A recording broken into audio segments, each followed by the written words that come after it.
Clean movement is one of the most important aspects of Valorant. In fact, I'd go as far to say that it's more important than your aim in some cases. But how do you practice your movement? Well, with this video, I'm hoping to provide you with information on what you've been doing wrong that's keeping you hard stuck. Hi, I'm Desmond, an Immortal Free duelist main who's been playing Valorant since release, and today I'll be showing you the fundamentals to movement. And towards the end of the video, I even have some special tips for you that will help elevate your gameplay just a little bit more. Let's get into them. A and D strafing. You should only be using your A or D key while peeking an enemy or clearing an angle. If you clear any angle while holding your W key, it makes you a way easier target to track and kill because it slows you down. If this is what you look like while entering a site, you should go into a custom game and practice hard clearing every angle on your way into site as if there is an enemy in every angle. This will help you reinforce good movement habits, but you can also practice your A and D strafing in deathmatch. Just make sure you're only focusing on using your A and D, no W allowed. While we're on the topic of strafing, let's quickly talk about counter strafing. Counter strafing isn't needed in Valorant since it makes such a tiny difference compared to just stopping.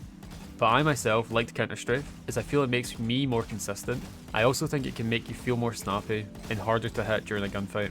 If you'd like to work on your muscle memory, simply go into the range, strafe to your side, shoot a few bullets and strafe back.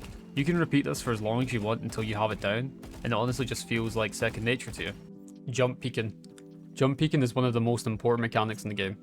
Whether you're jump peeking to stall time against someone defusing, trying to bait an operator shot, or just doing it for info on an enemy's position. Mastering this technique can give you a huge advantage as it lets you gather information with little to no risk involved. The key to effective jump peeking lies in the timing and the angle control.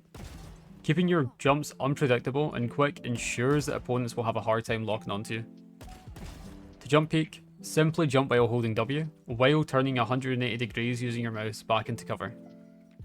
Jump peeking like this is easy, and you move fast in the air so there's less risk involved, but you still get the same information.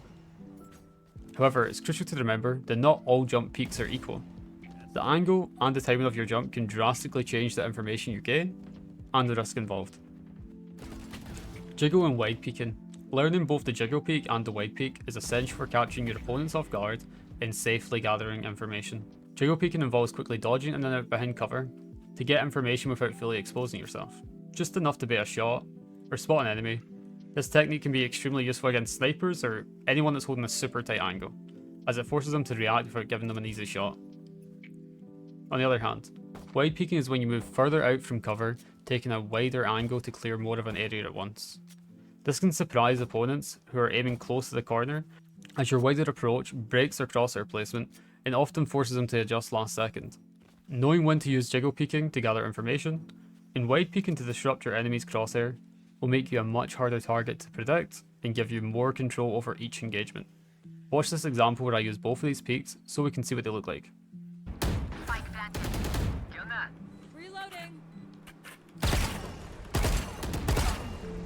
One enemy remaining. So let's get into crouching. Crouching can be useful if used at the right time, but when is crouching bad? Well, crouching is bad if you instantly crouch when entering a gunfight, because it leaves you completely still and easy to track while your enemy still has full range of motion. Especially in those lower ranks, because a lot of players in those ranks already have the crosshair placement lower towards the chest, which is perfect for them if you crouch, because it gives them an easy headshot. A good example of crouching being useful is crouching to help control your gun recoil. It can also be useful to break crosshair placement in higher ranks while peeking, but you should focus on not crouching, as it will mostly give your gameplay a negative effect. Strafe patterns. One of the simplest but most effective ways to throw off an enemy's aim in Valorant is by switching up which side you strafe to while counter strafing. Most players get into a predictable rhythm going left, right, left, making it easy for opponents to anticipate where they will be next. Instead, try breaking that pattern by mixing it up. For example, go left, left, right, or left, right, right. These small changes in direction forces your opponents to constantly adjust their aim, which throws off their timing and makes it much harder for them to actually land a shot on you. Adding these subtle shifts into your counter strafing keeps you unpredictable, which is key to staying alive in those intense gunfights. Peeker's advantage. Why do you keep dying as soon as you peek, you might be asking? The reason you're being instantly one-tapped is because you aren't stopping as you clear the angle.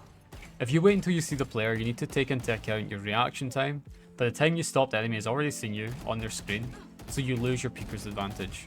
Try this instead, hard clearing. I want you to stop on each angle as you clear it, as if there is a player there. That way when you do see someone, you only need to focus on aiming and shooting, rather than stopping your movement and then aiming and then shooting. Doing this will remove a whole part of the gunfight for you. I don't expect you to do this perfectly every game, because that's impossible, but getting into the habit of hard clearing will make you win more gunfights overall. Bonus tips: I'll be quickfire and little movement techs are easy to learn, which can help improve your gameplay overall. Number 1. You can actually silent jump up ramps if you hold shift while jumping. Doing this is much faster than shift walking up, and can catch your enemies off guard by how fast you can get there. This is useful on maps like Ascent, Bind, Split, and even Haven while jumping up in the windows in mid and garage. Number 2. You can actually silent jump on the spot if you crouch before you jump, then uncrouch while you're in the air. This can be useful if you want to jump peek for information while being quiet.